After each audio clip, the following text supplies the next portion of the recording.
Di ba sir, habang nasa baba ka, mahirap kumita ng pera. Habang lumalaki ka, parang dumadali kumita ng pera. Opo.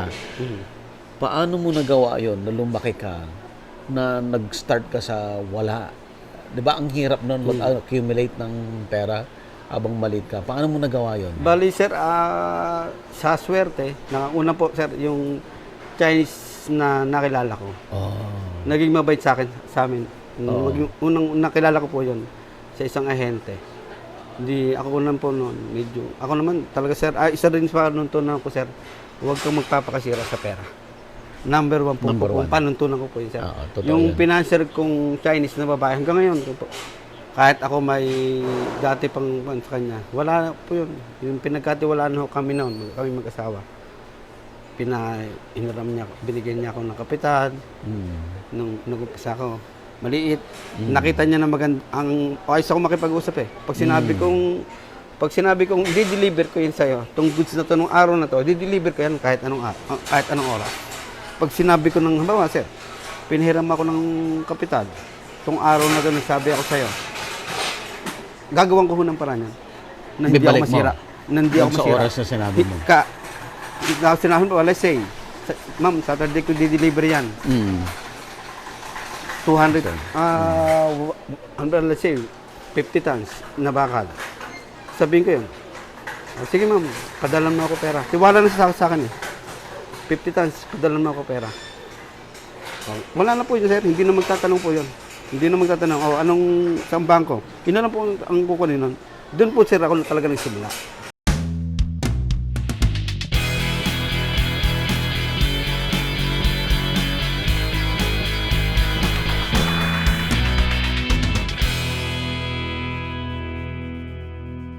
Available na po ang agribusiness merch sa Shopee. Ang link nasa description box.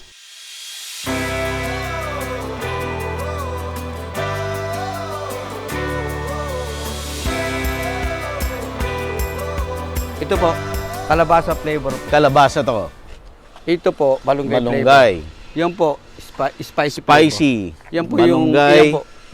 yan po yung original namin. Spicy din yon, tas ito yung original. Para hindi po malilito yung mga tao namin kung saan ibibilad. Bibilat. Nakasistema na po yan. Basta doon, nag-designate na po kami ng araw na lugar na kung saan ibibilad yung flavor na yun. Parang hindi malaki yung...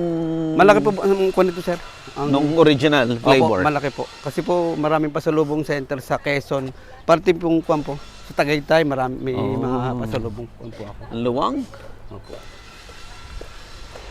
Yan po yung scrapa ko sir. Grabe, ang yaman ni sir. Ano sir, sabi mo dating tricycle driver. Opo. Sino mag-aakala, grabe, ang yaman. Dahil sa sipag at tiyaga. Apo, diskarte po. May sipag kailangan din po ang kwan. Kailangan din po diskarte at saka may medyo kailangan. Yun lang po may kuwan ko sa kwan. Kailangan din po pag magninegosyo, di lang po diskarte, kailangan din po may aral din. May aral din. Po, kailangan din po yung hindi sasabihin lang maraming din po pero iba rin po yung nakapag-aral kang kahit man iba pa yung kurso ko. Oo. Iba pa rin yung nag-aaral. Iba pa rin nag-aral kasi mas makakuha ng diskarte, sir. Apo. Mas makuha ng diskarte. Ito maganda dito, Picture. Ito, sir, ang para may hindi nakakuha ko dito, nakaplano ko dito. Gagawin ko tong yung napanood ko na sa Taiwan na may conveyor, sir. Conveyor.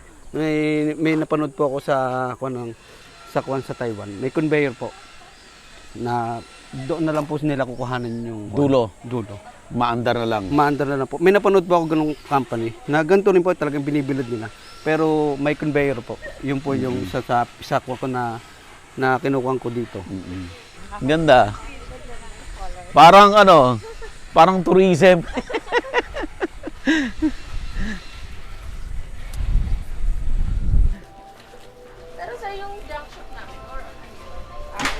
Pero sir, hindi naman sawan ang junk shop namin. May sistema na rin. Diyan ko unang yumaman. Hindi basta sir na junk shop na katulad na ang gulo-gulo. Hindi mo sa akin. Organized. Organized din ang ko namin, ang scrap ko. Metal kung magkakahiwalay talaga siya. Saka ang junk shop ko sir, hindi mas po May mga machinery talaga ako, sir. So, ngayon naman, andito na tayo sa frying section. Ayan. Ito na yung luto. Pwede tayong tumikim, pero kailangan nating naka-gloves.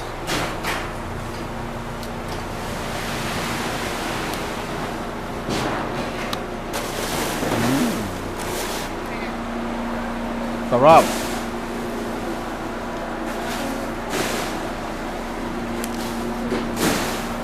Kumakain ba kayo ng chicharon? Siyempre naman, Kumakain ba kayo? Pero hindi ako mahilig masyado sa chicharong baboy. Mas gusto ko yung leso. Kasi Ito. sobrang taba, ang dami ng tika. Actually, ito po, vegetable oil, coconut oil ang gamit po namin. hindi kami, sir, yung sa kuwan ko, na kinumpare ko sir ang kuwan ng effect ng palm oil sa saka coconut oil.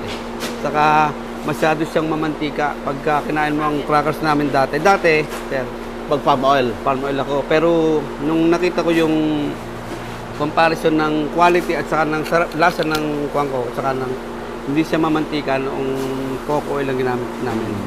Mas sumarap, mas ang quality ng crackers namin, mas gumanda ang quality. Tignan po natin yung ano, Ella, pakita natin yung cooking. Mas naging quality yung kuwan ko eh. Yung hindi kasi ang sir ang pag kahit ako wala Ang bilis pala niya doon. Yes. Oh. Seconds lang.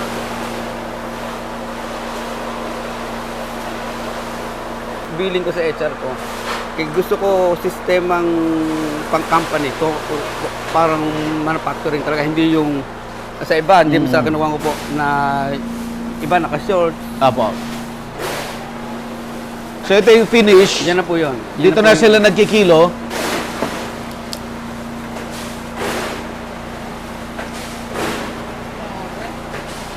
Malinis. Malinis. Manual lang talaga. Manual, sir. pero super linis. Ang Ang galing mo sa'yo. Ginawa ko lang maggawa nga ako ng yung meron ako sa news store pero pinoprogram ko siya ng parang magkakon sa mga franchising. Oh, okay. Yung po nasa harapan. Ay, yung store doon. Opo. Puntahan Ngayon lang natin. po yan. Opo, pwede po. Puntahan natin. Kinukuha ko siya sa parang yung pinapangarap ko rin na parang ipa-franchise siya. Kaya bago pa kinukuha ko lang papadesign ko pangalan ng maganda. So, halimbawa, sa Pangasinan, Opo, ganun. andun yung store. Sila rin magdadala sa mga public Opo, school. Ganun. Oo, ganun po. Yun ang kuha ko. Ayan, ito yung Yan, sir. tindahan. Yan, sir. Ito yung bibil ko na gusto ko. Didesignan ko pa yan. Ginawa lang kasi soft opening lang ako. So, opening ngayon. Pasok tayo, sir. Soft opening lang ako. Ayan. So, ito po yung store.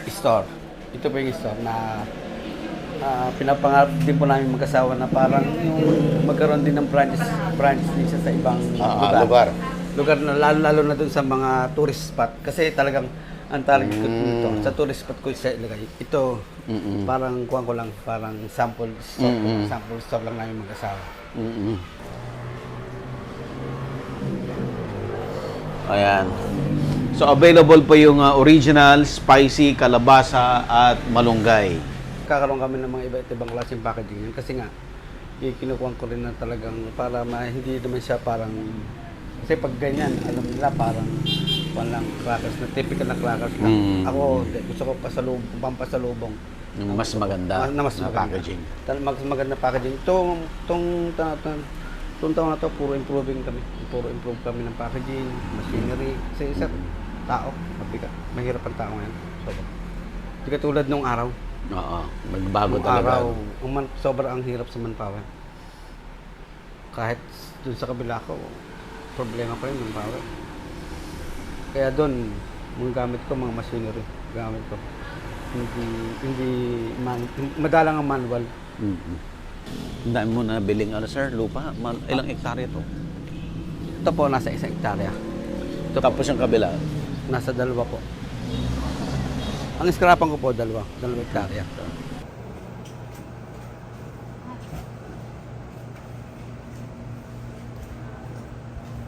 pagpunta natin sa event, parang biglaan lang, no? Hindi naman. Hindi naman. Ah. At talagang, pumunta talaga kayo doon. Sinet niya, tapos on the day sabi niya, may pupuntahan tayo. Sino po ang mga susunod niya na mga exhibitor nun na interview niyo? Marami na po nakapa. Meron ba tayong sinet? Ano pa po mga corporation. Corporation. Ma'am, that's it po. Gusto na lang mga meetings. Gusto ko yung on the spot. Gusto ko yung gano'n. Ayoko yung mga daming, ang daming meetings, ang daming... Okay, so kasama pa rin natin si Sir Bernard. Sir, at na-impress ako doon sa operation ninyo. Simple, sabi mo nga, papunta pa lang kayo sa mechanization, pero malinis, organized, at kitang-kita yung discipline sa inyo. Kasi yun naman po talaga yung kon ko eh. Kasi nung nasimulan nga namin to, ayaw kong kasi nga nasa ko pagkain to kailangan namin malinis, kaya ang tao namin hangga't kaya kong disiplinahin na kailangan malinis lagi kayo, hindi bawal sa amin talaga madumi. Kasi ang kinukuha ko, pinoproteksyon din namin kasi ang taong bibili ng product namin. Hindi lang yung sa pagkita, hindi lang yung sa andun na yung negosyo, pero hindi kami yun lang din. Ako namin, kumikita kami, negosyo namin yan, kumikita kami, pero ayaw namin yung may babalikan kami na, yung product niyan, hindi maganda. Ayaw namin yun na gano'n may mapupulaan kami na. Yes, sir. Kaya, ang gusto namin, laging malinis siya. Laging, saka kung tikman niya yung bawat tao na bumili sa amin, may sasabihin nila sa ibang tao na, masarap to, bumili kayo nito, gano'n. May nire-recommenda kami kahit paano. Okay. Sir, ilang years na mula nung 100% kayo na ang may-ari ng RSL? 10 years po. 10 years. Kumusta, sir, yung 10 years na yun? Gaano na kayo? Ngayon naman po, dating 400 kabans dati, nung hindi pa kami nagmamanage. Okay. Saka meron pa silang off na araw. Nung kami mag-asawa ang humawak, gumanda ang order, gumanda facility, almost nag-double yung order. Saka yung feedback ng mga tao sa product namin, maganda feedback ng namin. Saka kahit mga worker namin, nasiyahan sila. Kasi dati walang sistema, basta na lang, walang yung miss ko kasi magaling siya sa sistema, ako sa operation ako. Kaya nung kami ang humawak, nag-iba ang kuha ng mga tao. Dati hindi mo sponsor, wala yung mga uniform na yan, wala mga benefits yan, sir. Wala silang ganun. Kami hindi. Basta para sa tao, bigay yan. Ganun kami. Hindi namin kami magbabayad sa mga ibang benefits, hindi kami ganun. Kung sa kunay pag lumaki kami, lalong gumanda si sistema namin. Sir Bernard, ano ang mga future plans ninyo? Ang future plan talaga namin, sir, mag-i-improve pa kami ng facility namin, ng mga equipment, yung mga mechanical sa loob, at saka may future kami na magdagdag ng product bukod pa dyan sa mga for flavor namin na puro veggies, pero ang lalabas namin product puro halos veggies and nutritious ang namin. Kasi yun ang nasa ko namin, gusto namin i-trend sa market na pang nutritious at veggies na product ang ilalabas namin. Sir Bernard, sabi nga rag to riches. Ang istorya niyo. Siguro po. Okay, sir. Paano kayo nag-start nung araw? Ano ang trabaho ninyo? Bali, ako talaga, nag-work ako ng 6 months lang sa company. 6 months, okay. Nung sumweldo ako ng 3,000 pa yata lang ng sweldo ko. Pagkakuha ko, wala na ulit akong pera. Sabi ko, hindi ako para, sa isip ko, hindi ako para dyan, ayoko naman na. Nagunti-unti ako, yan, hanggang kumuha ako ng hulugang motor. Okay. natapusan yung motor. Sumali ako sa palawagan. Yun, set na yun nag-umpisa ako. Sumali ako sa palawagan. Nagpatapat ako ng, sabi ko, nung nakasweldo ako ng, alam ko makakabili na ako ng jeep. Binili ko ng jeep. Yun. Pagbili ko ng jeep, namasada ako, sir. Namasada. Pero yung motor, nung may motor ka, nag-tricycle ka? Opo. Nag-tricycle driver tricycle ka? po ako, tricycle driver po Okay. ako. Pagkatapos po mag-tricycle driver, inulugan ko yung motor ko. Natapos, yan na, habang sumalip pa ako sa palawagan. Oh, yan. Nakasweldo po ako ng, basta yung makakabili na po siya ng jeep. Tinapat ko po ng, humanap na ako ng jeep na bibilin ko. Pag sweldo ko, binayaran ko na yun. Binayaran mo siya. Binayaran ko. And then, nag-jeep po ako. Nag-jeep ka? Nag-jeep Gaano po ako. katagal yung pagiging Siguro jeepney po, driver, sir? 2 years, sir. 2 years. 2 years po. Pero ang kasabay po noon, sir, na nagbebenta na ako ng itlog. Nag-jeep ako. Nag-jeep ako. Nagbebenta na ako ng itlog, Nagbebenta sir. ka rin ng itlog. Kahit po nang nagtatricycle ako, sir, gano'n. Nagbebenta ka na Opo, rin. yung gano'n. Talagang mahilig ka sa negosyo, sir. Okay. May supplier ako na tiga San Jose. Dinadala San niya po sa Jose, akin. Batangas? Opo. Okay. Tapos from 2 years na jeepney, ano ang sumunod? Jeepney, nagkausap kami ng kuya ko. Oh. Nagkuna ako na, tanong ako sa kanya na kung ano magandang negosyo. Oh. Sabi niya, utol, junk shop. Una po, sinasuggest na akin, bakery. Hindi ko, kasi hindi naman ako mahilig sa cellphone. Okay. Tiniray ko junk shop. Yun po, unti-unti. Doon ka umunlad. Yun po, sa junk shop ako.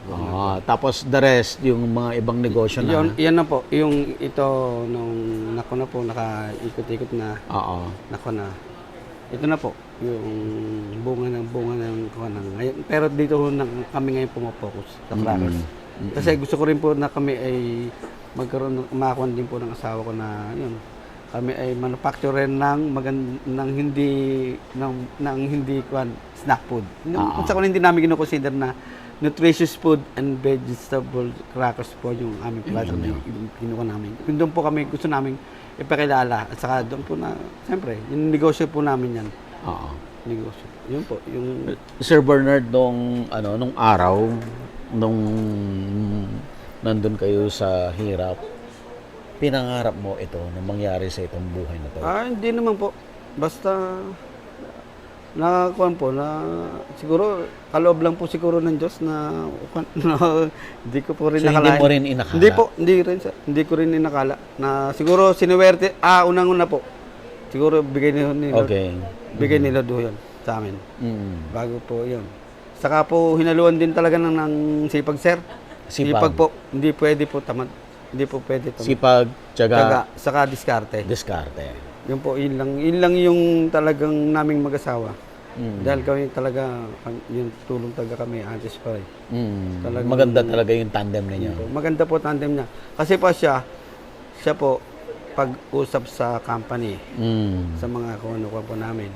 Ako po naman ang sa sales. Kasi ako, pag alam ko kung paano ibebenta yung hinahakot namin, alam ko po siya kung saan siya ibebenta. Alam ko kung kailan ko siya ibebenta. Kaya yun po, ini-implement namin siya din dito. Unti-unti po. Yung machinery. Kasi dito na nga po kami talaga nagko-concentrate. So, yung rin-refer nyo na kanina na alam nyo sa ibibenta, ito yung nag-start sa junk shop. Opo. Kaya po, saka yung mga idea na market, dito ko yung market, ito yung main market ko. Idea ko po idea ko rin po na, dito kayo mag-focus. Kasi sa sales team ko, sinasabi ko na, dito kayo mag-focus, wag na kayong mag-digaw na kung saan pa kayo mag-market. Dito nyo lang i-market kasi andyan lang ang market natin. Yun sinusunod naman nila. Hanggang sa, ngayon po, lumalaki na sales namin. Awa ng Diyos. Sir, saan mo natutunan yan? Yung Siguro po sa experience na rin, sir. sa experience? Saka yun nga po, sir, yung pagmamotivational sa mga napapanood ko sa vlog, sa mga ano. Siguro, yun, doon ko po natutunan sa mga, lalo po sa sales, pagka po, dyan sa kawan. Dahil ako ho talaga, pag sales sa kabila, hindi ho dadaan kasi sa natutunan po namin, kasi pagka po sales, dyan sa kabila. Pag sales, ibang tao nagsa-sales, may problema. Hindi katulad ko, ako dumaan, sa akin dumaan ng sales. bago nyo makausap yung buyer, ako muna. Kaya walang magiging problema. Kaya po sa sales, pagka makakot po kami ng company, ako po yung sales. Ako po magbebenta. Oo. Hindi po hindi tao ko. Hindi yung staff mo. Hindi po staff ko. Basta sasabihin ko lang sa'yo, dalhin mo yan doon, i-deliver mo yan doon, wala sa presyo, kami na pa mag-uusap. Yun po yung teamwork namin mag-asawa. Hahakot siya. Pero ako din po, may mga kliyente din po akong company ng ko. Parang palitan naman. Ganun din po. Sir naman siya, may sales din naman siya. Oo. Parang batuhan lang po kami. Naging susi po namin, naging mag-asawa. Kaya siguro kinawan nilokob din ng Diyos na kami magkaganito. Kasi galing naman talaga din ho kami sa hirap. Oo. Yung pong komunikasyon namin, mag-asawa, Oo. sa business. Oo. Kasi kahit po sa family, lagi po kaming communication yan. Oo. Kahit sa family hindi po. Open, saka po, open kami sa pera. Isa rin po isa rin po sa susi yun namin na open sa pera. Kung may problema sa pera, kung ganito, kung nalugi man o ano, open kami. Oo. Hindi kami nagkuna. Hindi pinag-aawayan. Hindi po. Yung nalulugi. Nalulugi. Pag nalulugi, sasabihin na lang naman, palugi tayo dyan. Kaya mo lang. Babawi na lang tayo susunod. Bawi susunod. Bawi na lang po. Ganun lang, positive lang po. Hindi, pagka kasi po, sinabi niyo yung lugi, isipin nyo na isipin, wala naman din eh. Kayo na lang, kami lang din naman po sa solve. Oo. Hindi naman yung ibang tao sa solve nyo eh, yung lugi. Oo. Yun lang po. Yun lang din naman po natutunan namin. Mm-mm. Pag nalugi ka, hindi naman lagi malulugi, sir. Madalang naman ang lugi. Di ba sir, habang nasa baba ka, mahirap kumita ng pera. Habang lumalaki ka, parang dumadali kumita ng pera. Opo. Paano mo nagawa yon na lumaki ka, na nag-start ka sa wala? Di ba ang hirap nun mag-accumulate ng pera habang maliit ka? Paano mo nagawa yon? Bali, sir, sa swerte, una po, sir, yung Chinese na nakilala ko, Oh. naging mabait sa amin. Unang nakilala ko po yun sa isang ahente. Hindi, ako naman po noon, ako naman talaga, sir, isa rin sa panuntunan ko, sir, huwag kang magpapakasira sa pera. Number one po, kung panuntunan ko po yun, sir. Yung financier kong Chinese na babae, hanggang ngayon po, kahit ako may dati pang sa kanya, wala po yun. Yung pinagkatiwalaan ho kami noon, kami mag-asawa. Hiniram niya, binigyan niya ako ng kapital. Nung nag-umpisa ako, maliit. Nakita niya na ayos ako makipag-usap eh. Pag sinabi kong i-deliver ko yun sa'yo, itong goods na to, nung araw na to, i-deliver ko yan kahit anong oras. Pag sinabi ko ng halimbawa, sir, pinahiram ako ng kapital, itong araw na to, nagsabi ako sa'yo, gagawin ko ng paraan yan. Na hindi ako masira. Na hindi ako masira. Sa oras na sinabi mo. Sinabi mo, let's say, ma'am, Saturday ko di-deliver yan. 200, let's say, 50 tons na bakal. Sabihin ko yun. Sige ma'am, padalan mo ako pera. Tiwala na sa akin eh. 50 tons, padalan mo ako pera. Wala na po yun, sir. Hindi na magtatanong po yun. Hindi na magtatanong, saan bangko? Yun na lang po ang kukunin nun. Doon po, sir, ako talaga nagsimula. Bago napagkatiwalaan, hanggang sa kuna, hanggang na po. Yun. Yun na rin po yung nagsimula na parang umangat ako. Kaya po talaga una-una ko pong naging ko namin mag-asawa. Basta sa pera, hindi niyo po ako masisira. Kayo po, masisira sa akin. Kayo po. Kasi ang katuwiran ko naman, kayo nawalan, hindi ako nawalan. Pag nasira ka sa akin sa pera. Kasi ako, may kuna po ako, hindi masawan. Kaya ko namang magano buhay ng iba. Kaya, ganun po. Kaya po, yun din ang isa pang prinsipyo ko sa buhay. Basta sa pera, hanggat kaya ko siyang hindi masira, hindi ko gagawin makasira sa pera. Kasi po, ang katuwiran namin mag-asawa, pag nasira ako sa'yo, Chinese, sir, pag nasira ka sa isang Chinese, ibubulong yan sa kapwa Chinese. Sasabihin sa'yo, si Bernardo, sirahin sa pera, wag mo nang pahiramin yan. Wala na po. Patay na. Ang mundo mo sa negosyo, kahit sa negosyo, liliit ng liliit. Liliit. Liliit ng liliit, sir. Hindi katulad ng pagka ikaw ay nabalita na, pag nabalita ka na, si Bernard, okay yan, bubulang yan ng bubulang. Sila pa hahabol sa'yo, sir, sa totoo lang. Sila pa hahabol. Pag may kailangan nila supply, tatawag yun. Nerd, meron ka ba dyan ganitong stock? Meron. Delivery mo ako. Minsan, sir, nahiram na ako pera. Wala akong, minsan wala, pagkain mo ng pambayad. Hiram ako. Tatawag ako. Pero papadala kahit walang collateral. Ganun. Hindi, kaya po, yun ang talagang naging tulay ko na hanggang sa kumuna ko ng kumaan. Hanggang sa, nagkaroon ako ng mga truck, facility, pinagpagawan niya ako ng truck scale, pinagawan niya ako ng sarili ng truck scale. Naging, ano ko, yun ang kinawan. Yun lang din, sir, na talagang, ano ko, saka pero tulong talaga ni Lord sa akin. Si Lord nagbigay. Si Lord nagbigay. Talagang binigay niya na, siguro, pakunin ko na to. Nagpagod naman ako nung araw eh. Nagpagod naman kami mag-asawa. Pinagpaguran mo talaga. Talaga naman, sir, hindi mo sa kuno, pinagpaguran mo talaga namin mag-asawa. Hindi ho yung sabihin ng lamang. Hindi, sir, talaga siguro binigay ni Lord sa amin niya na, ito ka namin, mabait. Siguro, mabait naman yun. Ganun. Yun po, yun ang naging susi ko lang. Available na po ang Agribusiness merch sa Shopee. Ang link nasa description box. Agribusiness, how it works. Instruct, inspire, succeed.